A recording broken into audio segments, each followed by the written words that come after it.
Hey guys, welcome back to another video. In this video, I want to show you guys how you can get these not so beautiful wrinkles out of your watercolor paper when you're done painting. If you paint on it again and it buckles again, you have to repeat the process because it may get another like little mound or valley in it.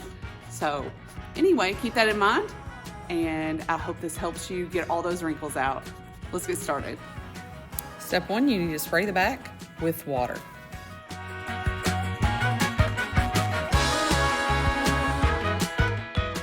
Use a tissue or paper towel to wipe off any excess. You don't want puddles, you just want an even sheen. Make sure you don't wet it so much that the front gets soaked through. It's worth mentioning that I'm using Arches watercolor paper, which is 100% cotton, and probably a lesser quality paper may tend to soak through faster, so watch out for that.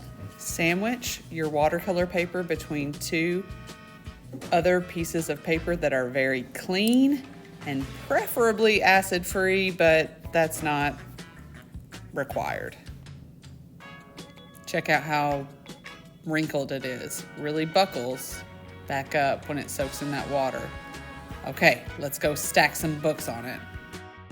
I'm gonna go get this 11-pound book that I used for art history all 4 years at Lipscomb. There we go. Stack that. And then pile on as many other ones as you can and wait. All right, the moment we've all been waiting for. We gotta unstack all the books.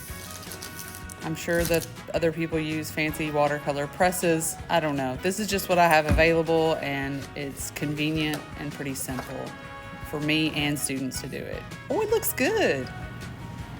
Works every time, guys.